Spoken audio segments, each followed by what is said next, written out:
This space we'll just talk about current market environment, current leaders and groups, search for ideas, process, and your daily routines. Mindset, we'll go over mindset, especially related to the market conditions right now.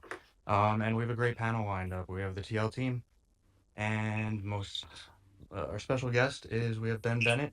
Ben's actually one of my favorite followers on Twitter. He's got constant ideas. He's got great scans. He's got a really good process down.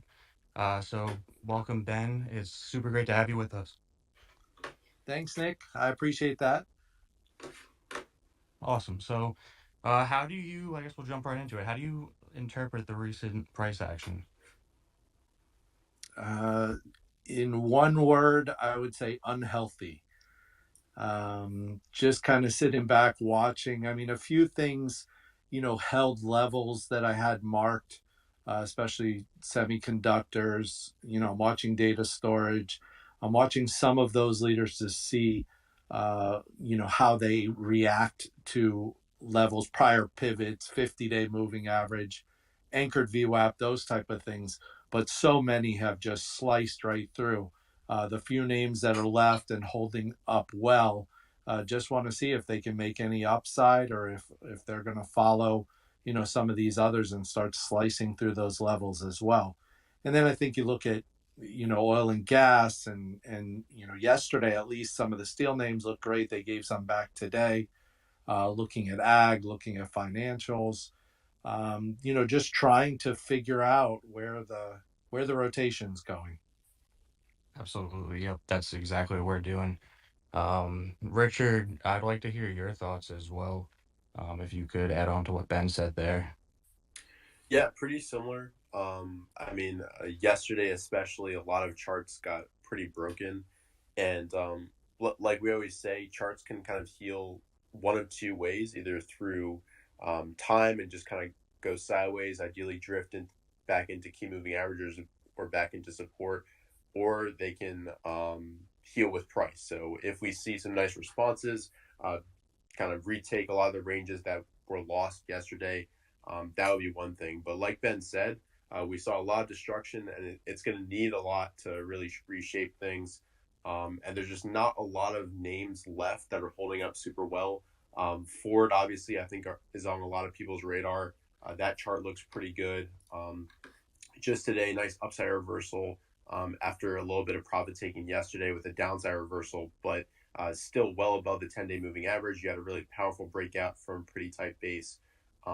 But yeah, like Ben said, there's not much working right now, and similar to it sounds like what he's doing. I'm just kind of waiting and watching, and kind of waiting for that high probability environment to basically begin again when we've got entire groups moving, and it seems like, wow, I can't buy everything. That's the type of environment where really the most money is made, when it seems like setups are popping up every single day, and you feel like you can't own all the leaders. That's really the environment where a lot of us growth traders make the most money. So for me, just trying to spend some time, make some videos, kind of work on studies and educate myself, watch videos myself, read books, and try to sit on my hands as much as possible, because I have been chopped up in the past in environments like this where it's just kind of back and forth. One day we're up 1%, the next day we're down 2%, and yeah, just trying to be patient and wait for that optimal environment. Yeah, it's super important to be patient. What you just said, that you usually get chopped up. A lot of people think that you lose money when in the initial sell off, the corrections, but it's usually when you're trying to time your entry back in after the corrections. I find out people are trying to get in too soon. They're just not thinking straight, and that's usually the biggest cause for people decimating their accounts. But Ray, do you want to add anything on before we move on? You want to? Can you guys hear me? Yeah, I can. Sorry, I had No, internet issue I, there. I, I don't really have anything to add on with respect to what's working in the markets at the moment. It's the regional banks, something like PBCT, ZION.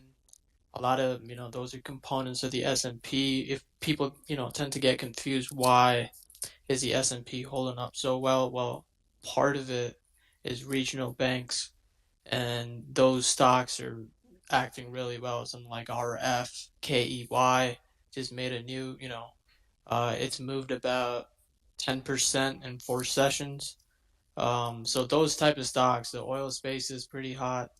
Um, Everything except growth at the moment. Growth is under correction, and everything that's not in growth has a chance to go higher. So, if you're a growth stock trader, it's time to be on the sidelines, sort of watch basis form, watch for ones that are holding up well in the growth space, or even try and participate, which I feel requires a lot of experience in the markets that very few folks have. They try to catch these rotations and try to swim with the markets, and then they sort of get caught when the tide turns again and they're caught off guard. They miss the whole rally and the growth.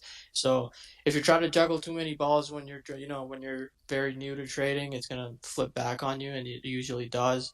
But if you're fairly experienced, which Ben, Ross, folks that have been in the markets for a decade, 2 decades, 3 decades, they sort of they pick it up fast and they say banks are working, oilers are working, and we're seeing rotation within the market. So, um, yeah, I mean, with respect to price action, what Ben said was pretty on point. It's rough in the growth space.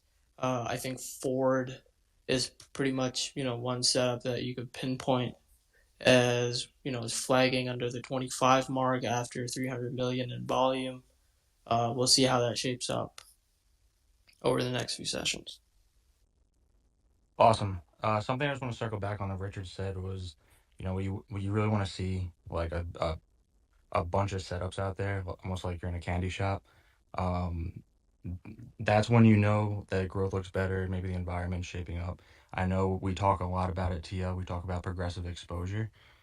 So feedback's important for us. Ben, I would like to hear how do you incorporate feedback from your trades into your process every day?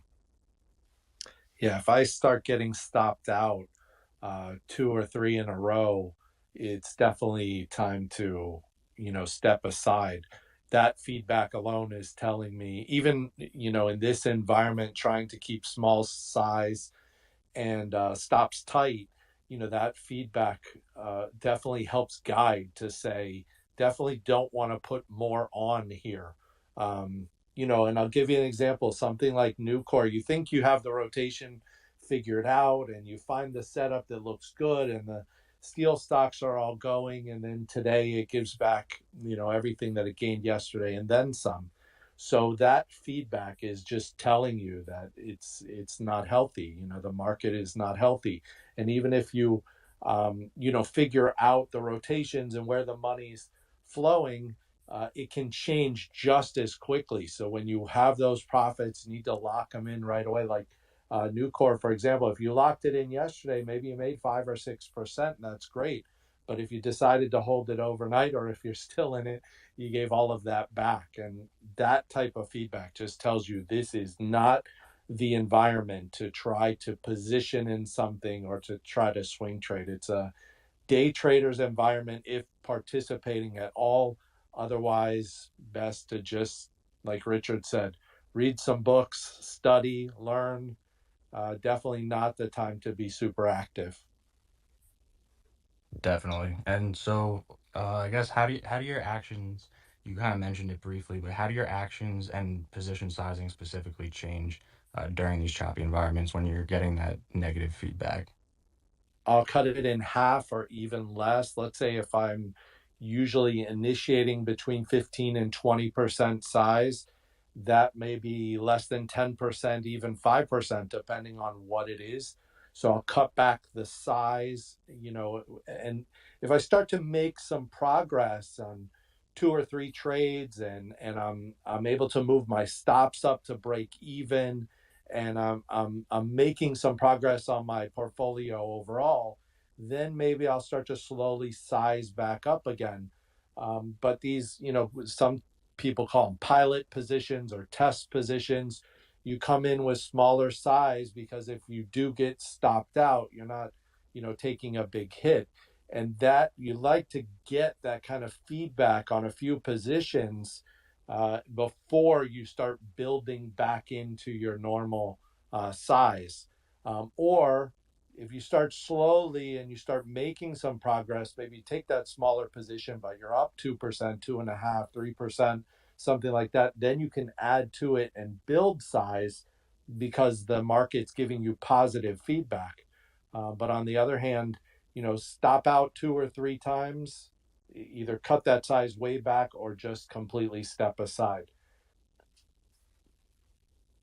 Yep, that awesome. Yeah, it's definitely the test position. I like that you mentioned that. It's really important. One thing that we stress a lot is, like you said, you want if you get stopped out 2, 3 times, you don't want it to damage yourself severely. You want to make sure that not only are you not chopping up your account, trying to get that feedback initially from the market, but you're not chopping up your confidence with it as well. Far too many times, me personally, a few years ago, I would try too heavily to get back in the market. Then, I would get stopped out. I would try even heavier. It was just bad habits. And by the time the market's actually ready to enter, I got chopped up and I don't have the confidence now to follow through with what I was initially trying to do. So it's definitely important to put on test positions, be very conscious of your position sizing, and listen to the market. The market should invite you back in. You shouldn't force yourself back into the market and let it invite you back in. Be fluid, if that makes sense to anybody. But let's get a little more specific. Unless Richard, did you want to add anything to that? I see you throwing emojis everywhere. Yeah, just having some fun. Yeah, I completely agree with you with what you said. And basically, practice progressive exposure. Listen to the feedback from the market. Should you scale up? Should you scale back? The results of your recent trades will kind of tell you that.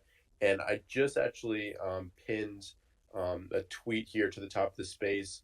Just trying to get more people aware of it. So everybody in the space, if you go ahead, click that tweet and retweet it, that would be awesome. And also make sure if you're not following already, although that's unlikely, go ahead and follow Ben, Nick, Ray, Ross, and Greg as well.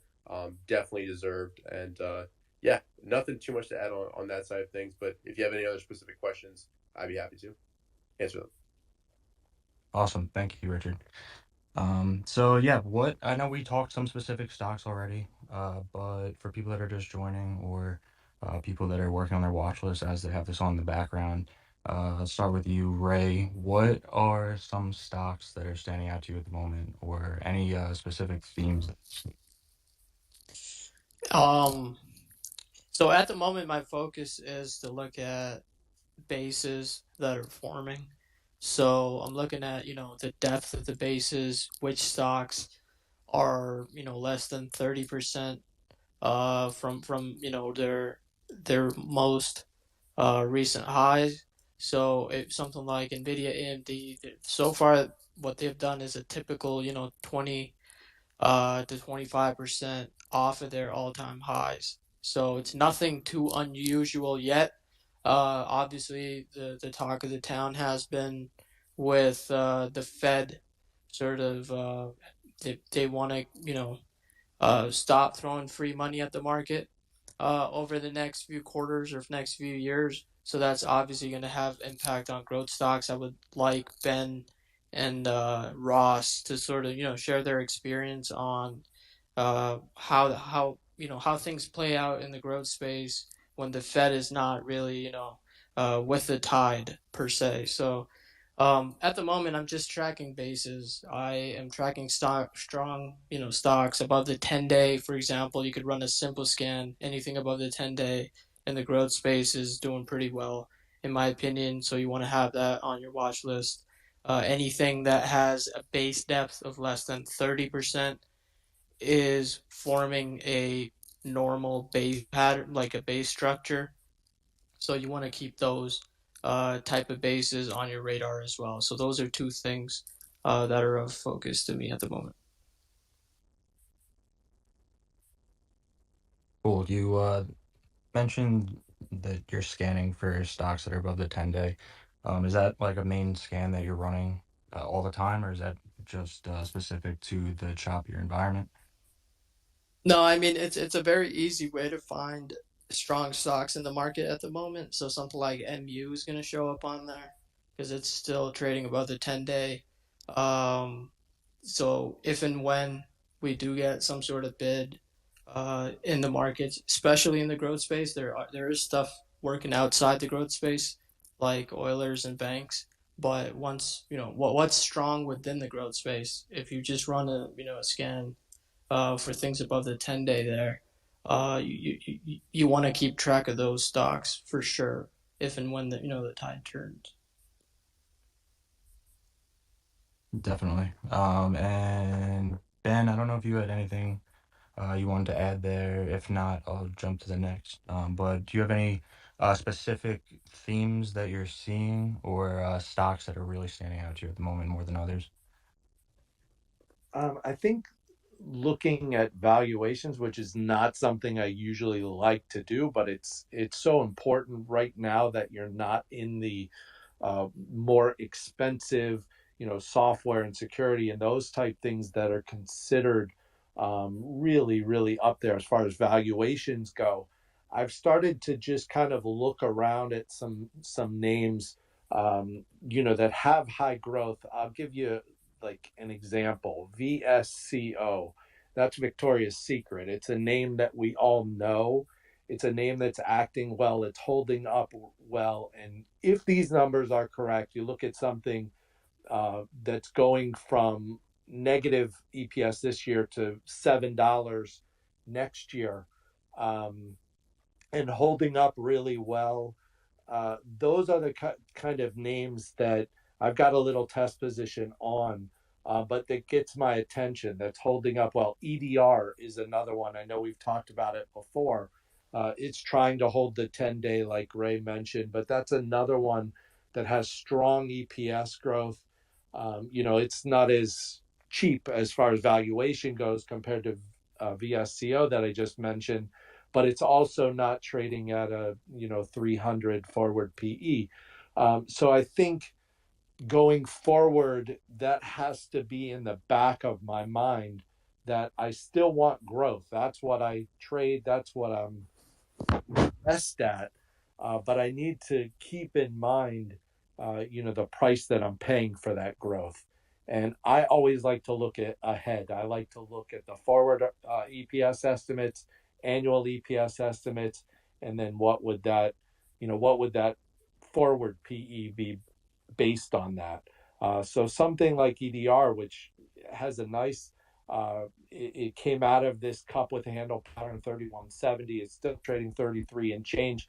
It was above 35. It's come in a little bit, but if the market turns, this is one of those that I think can, immediately pop back into new highs. But have to be patient. Definitely. You mentioned strong earnings. You look at a couple of the fundamentals there. What is considered a leadership stock to you? So when I look at leadership stocks, I'm going to have a new product, a new service. I'm going to see that those revenues are accelerating from quarter to quarter to quarter. I'm going to see that those earnings are growing. I'm more an annual EPS guy because of seasonality, and sometimes those things can have a role. But revenues are something that I will look at, every quarter. I want to see that they're selling more product and that they're making more money off of the product that they're selling. So I look for a new service, as something. When we talk about EDR, you say, what is that? Most people don't know what EDR even is. It's UFC, it's live events, it's, when I mean it's obvious when we talk about, something like Victoria's Secret. We know what that is and what they're selling, but sometimes you've got to look into these names a little further. EDRs, like, they also have talent and for movies, and they're the agency on behalf of a lot of these people. So sometimes you got to know a little bit of the story behind it, not enough to get emotionally attached, but just enough to know that, oh, this is why they're growing sales. Oh, this is why this is considered a reopening play. And right now, that happens to be doing better than most.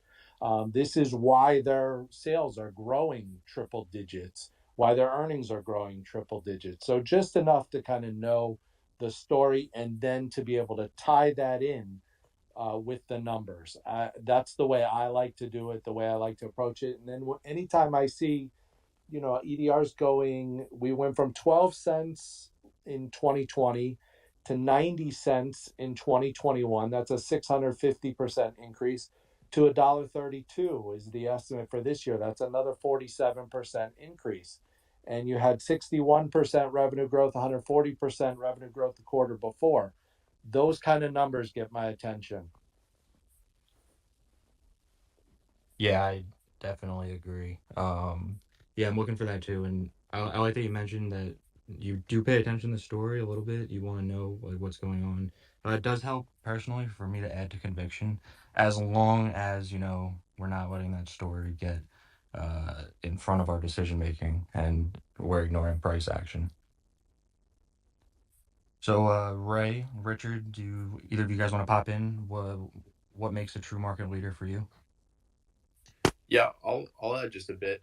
Yeah, I completely agree with all that Ben said, and kind of where I learned about the term and kind of O'Neill called them model book stocks, um, is basically his research, and it kind of goes back to his study of all the biggest winning stocks of all time, and almost all of them had those components that Ben was talking about. The something new about them, a new innovative product, a new CEO, and everything kind of came together with the products, the numbers, the story, the market environment, often coming out of a big correction.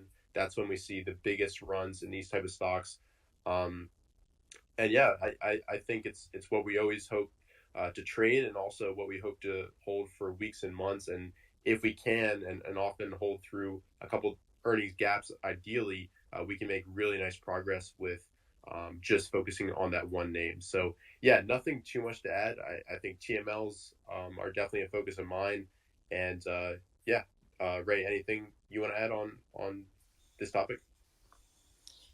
Yeah, I mean, for me, it's whatever at the end of the day moves the needle on my account to the upside. So if that's stocks that maybe they're sales driven and don't have earnings, then so be it.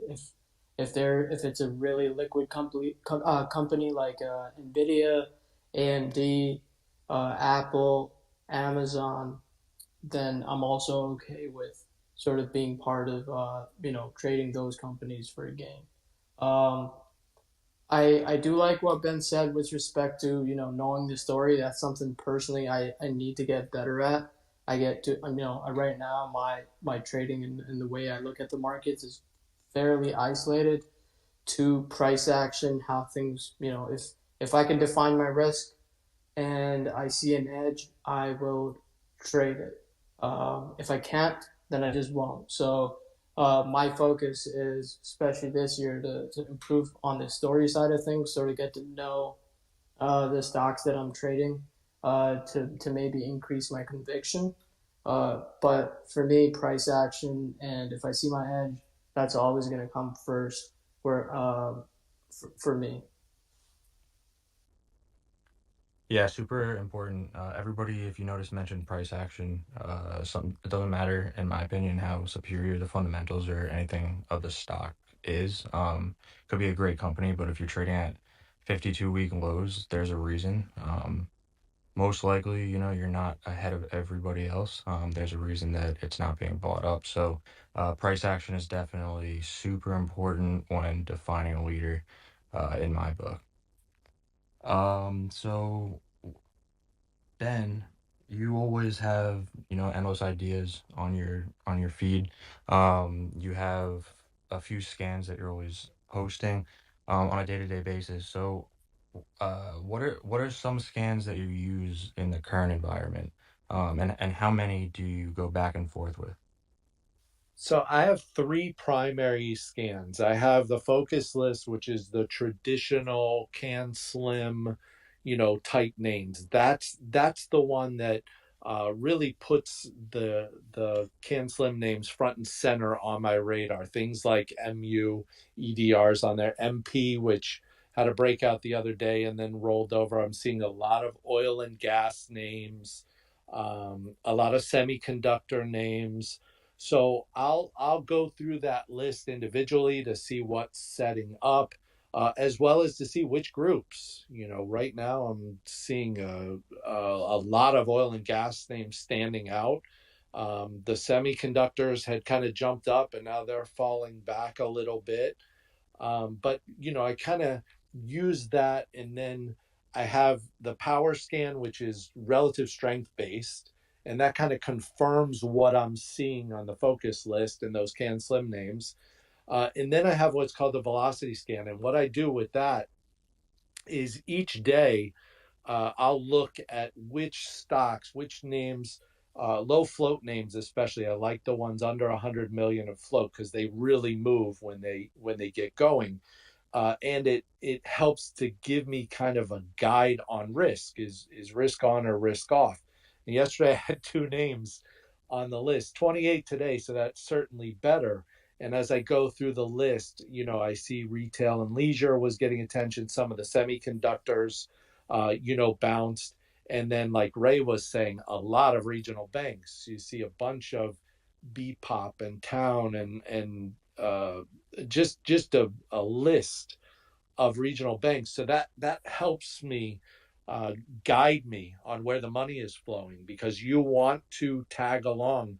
Those are the footprints. Those are the big institutional footprints. And if we're going to make any progress, we want to be on the same side, as those big institutions. And right now, it may not be in the groups that I favor, but at least I'm aware that, yes, the money's flowing into the banks and financials, money's flowing into oil and gas. And I know that some of the semiconductor names and data storage, they're holding up well. But I used those three scans primarily to help guide me. And then, when we have a day like we had yesterday, day before, where the market's really underwater and red, I have another, scan where kind of similar to the one that you guys share, the up on volume scan, that'll just kind of tell me what's standing out, what's doing the opposite of what the market's doing, what's green on a red day. So that's the way I approach it, as far as the scans go. And you run those scans, like constantly, right? So depending, like, doesn't really matter what the market's doing. Those three kind of help you understand and interpret what the market's doing, right? Consistently. Absolutely. The velocity scan is going all throughout the day. That's going to tell me anything that's up 3% or more on average volume, 30% above average volume. So I'm going to have an idea, of what's getting attention early. Like, for example, I think BBW led the way almost all day today, which is Build a Bear Workshop, moved into new highs. That was in the top spot, from go. VCRA was another one. I think there was somebody came in and not a buyout, but took a stake, and that was up like 26% today. But that's one that's been on my radar going back and has been on the list, going back to October, late October, early November, and then we see news today. So yeah, a lot of times the focus list will have some carryover between the velocity scan and the power scan, and those are the names I really want to pay attention to. When I start to see that, I know that I need to really kind of zoom in on what's going on with this name, because think about it: if it's on the focus list, it's got can slim quality. If it's on the power scan, it's showing relative strength, and then if it's on the velocity scan, it has the potential to really move quickly, because what that's telling me is that there's heavy demand, and I already know that it's low float, so there's not a lot of supply. So that combination a lot of times allows me to get onto something that can move quicker. And in this environment, I tend to focus more on that because I'm not really looking right now anyway to get in something and hold it for 3 weeks, 3 months. None of that. I'm looking for something I can get in and get out of rather quickly with a decent gain to even make it, worth participating. If I don't have that, I'm just sitting on hands. Awesome. And Ray, did you want to? I'd like if you could talk about, your go-to scans. Not all of them, but if you had to, narrow it down to one or two scans, what are your go-tos in this environment right now? So in this market, like the 10-day is a fairly simple one. I like the RS new RS line making a new high before price. I think that's something that I've picked up from Ross, that could be beneficial in this environment. But much of it is, I'm looking at the IPO market. It's just getting slaughtered.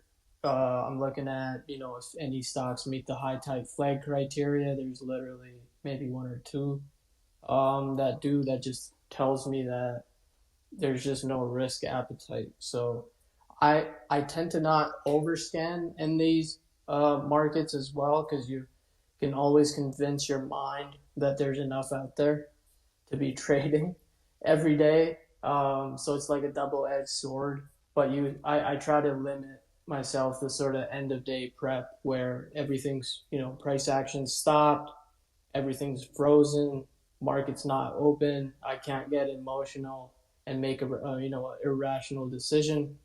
And most of, especially when we're in these rough patches in the markets, it's more end of day work than, intraday work. Because for me personally, I feel it's very easy to convince our minds that the environment's changed and then get yourself into a rough situation and keep giving back money, which I feel many, last year post Feb into about October area, which is what we experienced, right?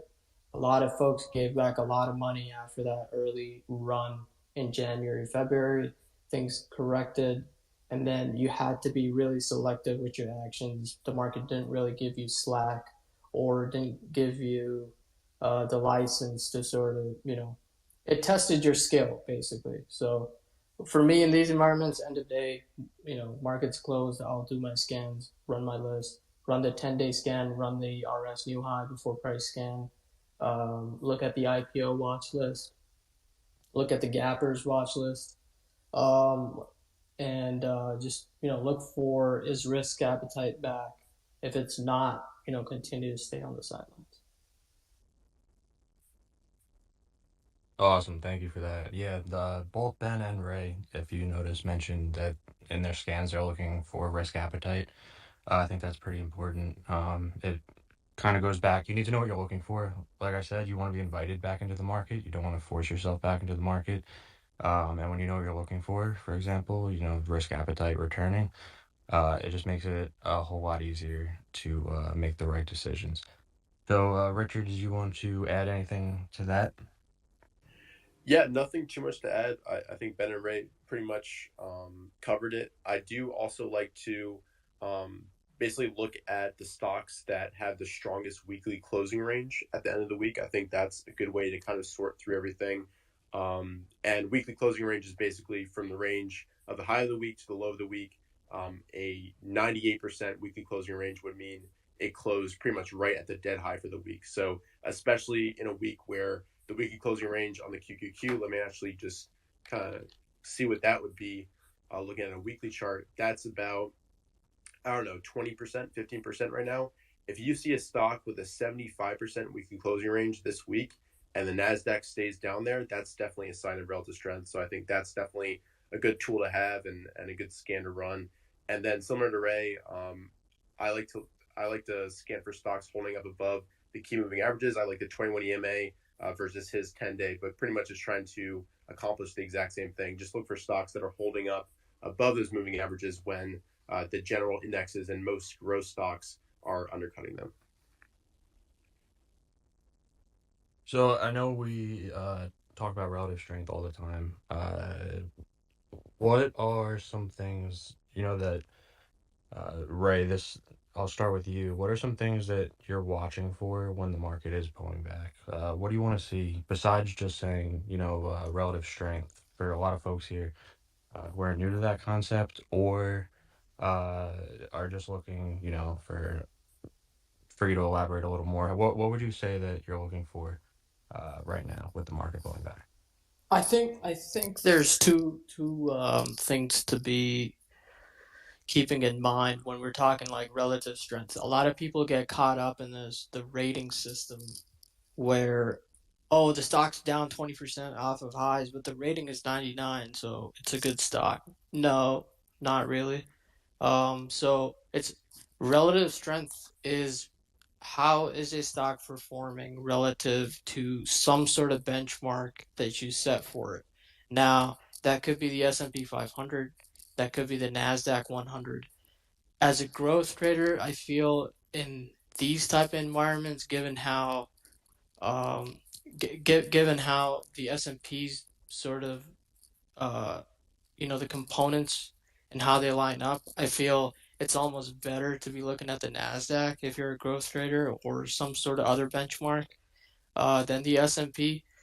But um, I guess I sort of lost my train of thought. But it's important to understand like relative strength and absolute strength. There's two different types of RS in the market. So I try to look at both. I'm looking at absolute strength, so I have calculations where I want to see how things move from the open, and that tells me from the open maybe the software names were up the most. So that's absolute strength because it's comparing things to themselves from the open or from 1 week ago. So that gives me a true measure of what is actually being supported in the markets. So I look at absolute strength a lot more than relative strength, especially when the markets are in corrective phases.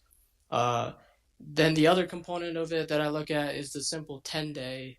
If the QQQ is closer to the 50-day, I want to look at stocks closer to the 21-day. If the QQQ is closer to the 21-day, I want to look at stocks closer to the 10-day. So that's sort of how I'm thinking about it. I think the idea of absolute strength is a far more powerful and not talked about enough because you're comparing how groups are performing relative to you're comparing them how they're performing with respect to time, not with respect to a benchmark that might be weighted on a market cap basis, because that could give you a 99 rating even though the stock's down above or below all the KMAs, if that makes sense. Yeah, that makes sense. We could probably have a whole space dedicated just to that. It's definitely interesting and something overlooked, I think. But it's 6:40, so we don't have too much time left. I'd like to jump into mindset before we end here. Um, Ben, how can new traders avoid FOMO? I don't think you can avoid it, but what tips would you give to anyone new to trading to help minimize the feelings of missing out? Sure. Have your ideas set the night before, the morning before the market opens, coming in, that you have, studied those setups, the setups, where your entry is, where your exit's going to be if you do enter, and only focus on those. If you're coming into, the market with as a blank slate as the bell goes off, usually you're asking for trouble. So preparation is the key. And I would add that, especially for new traders, when the Fed has your back, like we've seen for, gosh, almost the last decade, um, it's a lot easier for the mistakes you make, timing mistakes, not taking your stop when you should have, getting, outside of your discipline. A lot of times, a strong, healthy market with the Fed behind it will make up for those timing mistakes. But now this environment is changing. It's changing quickly. And if you're not prepared coming into the day, knowing exactly where you're going to get in, and even more importantly, exactly where you're going to get out, you're definitely asking for trouble, because this is not an environment where the market will make up for your mistakes. Instead, it will punish you for your timing mistakes and for not staying disciplined. This is not the kind of market you want to have that approach. Yeah, I agree with that. Ray, were you about to say something? Yeah, I wanted to ask Ben and maybe Ross if they could chime in on like what their past experience has been with respect to the Fed uh, sort of tightening things up now, how that's affected the growth space in the past, and if they could relate the current situation that we're in to some past situation that was fairly similar that folks can study. Uh, Yeah, I'm not sure exactly about a past area, but I can say that, we say all the time, valuations don't matter until they matter. Now they matter, because the main driver, and I've always tried to keep this in the back of my mind, is liquidity. That's always the main driver of the market. Big picture, zooming way out. That's always the driver. And is that policy, and is that money, is it loose policy or is it tightening? And just keeping that big picture perspective in mind, now you start to see the ones that got hit the hardest were the ones that had those extreme valuations and had run up, and the ones that didn't have any earnings behind it, or at least a significant revenue growth behind it, they got hit the hardest. And I think that's kind of textbook what happens as you go into a Fed period of tightening. And the one thing that I would say that's different, you look at the timeline that the Fed is discussing now. I don't know that we can go back and compare it to anything, because it's, at least what they're putting out there, is so much faster than I can remember, as far as unwinding. So if it actually plays out that way, I'm not sure. I think a lot of this is going to be new for even the most experienced traders. Ross, do you want to chime in on that? Yeah, I don't, looking back in the past, I don't think there's just one scenario I can think of, right? Because there's always going to be a different macroeconomic picture behind the scenes, a different fundamental story, right? So, late 90s was the whole technology internet boom, right? AOL, the brokers starting to go online like Schwab and all that sort of thing. And so during that, that was when Greenspan talked about irrational exuberance. They started hiking up rates, and I forget how many times they hiked them up before the market actually rolled over. So I would say, but that's a special environment there, right? So, yeah, the whole internet theme was so strong and so powerful. It actually went up against the Fed. But what Ben is saying, I have to tell you, in general, outside of a specific fundamental reason or a big theme like that, and the stocks are going to tell you anyway what's going on. Anyone will tell you this: don't fight the Fed. Bill O'Neill would tell you the same. So let's say let's say the metaverse turns out to be that new internet, and it may be, but it may not be ready yet.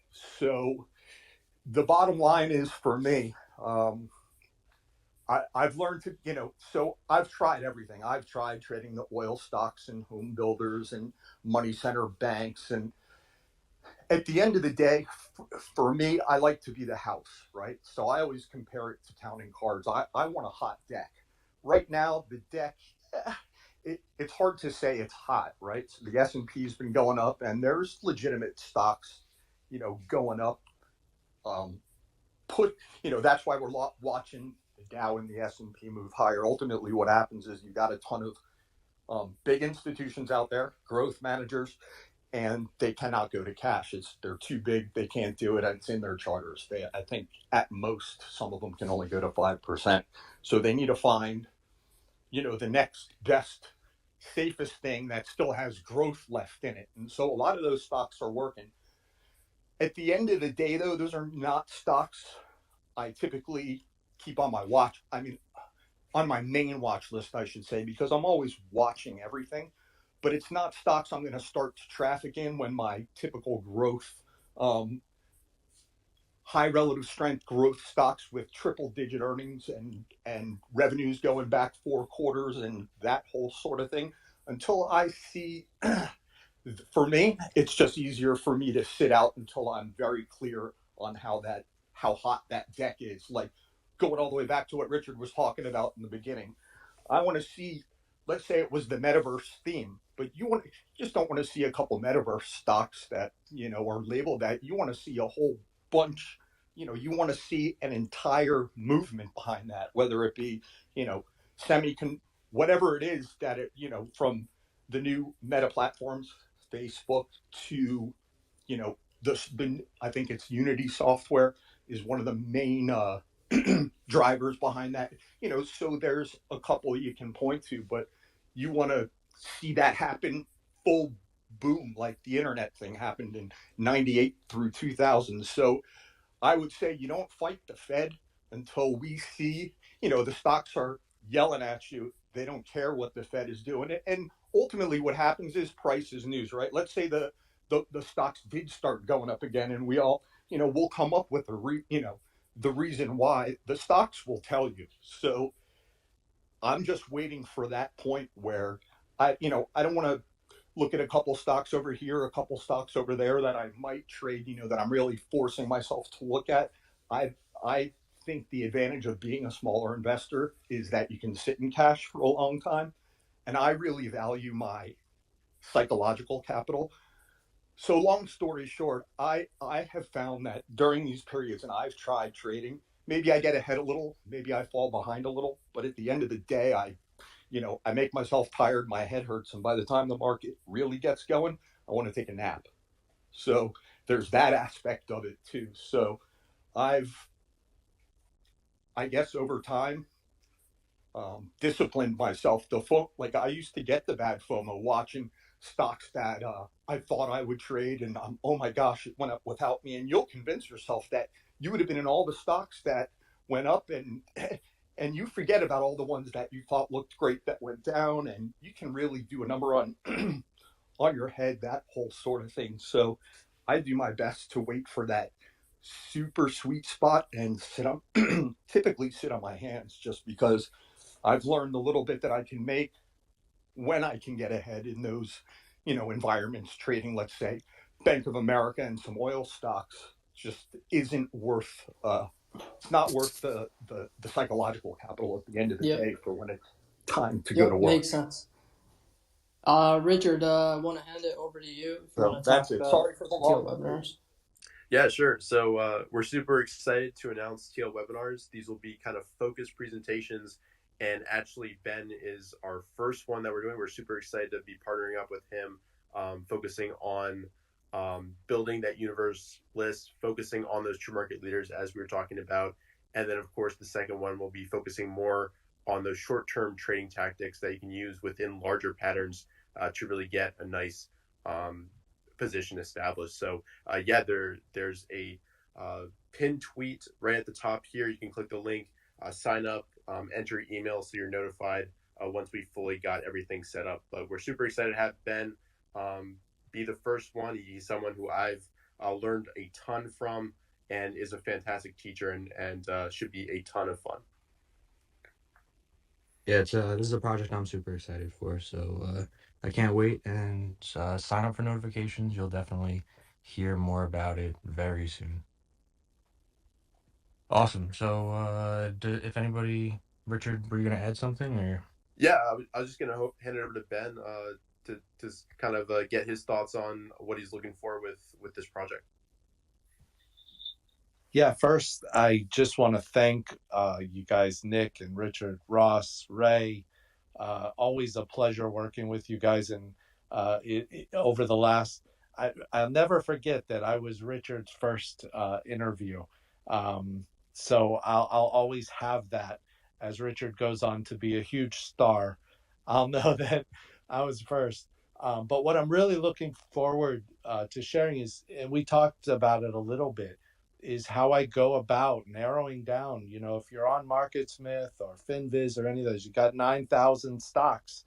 How can you narrow that down to the true leaders, and which groups, you know, are standing out, where the money's flowing? Just being able to follow along with that and make it a lot easier to narrow down your focus. That way, when you are studying and when you're putting your watch list and your focus list together for the next day, you know, you're working from a list that can really outperform the market. And that's, you know, ultimately what you want to do in better and healthier market conditions is latch on to a market leader and be able to hold it, you know, through its run. So we want to try to put something together where you can not only have that list and maybe narrow it down to a handful of those opportunities that have that potential to be true market leaders, and then really just focus on those, and then take that feedback that you're getting from the scans and from the markets, and let it guide you with how aggressive to be, when to be aggressive, which groups, and how much capital to put to work. So I use that as a huge part of my system to guide me, and I'm really looking forward to being able to share that. Definitely. Thank you. Ben, thank you so much for your time this evening. I've learned a lot. Richard, Ray, Ross, Greg, even though you didn't do much talking tonight, really thank you guys for your time. This this has been a good chat, and we'll be back next Thursday with another TL space, and we will post an announcement this weekend with guests. Definitely stay tuned, and I will see you guys in the next spaces. Have a good one, guys.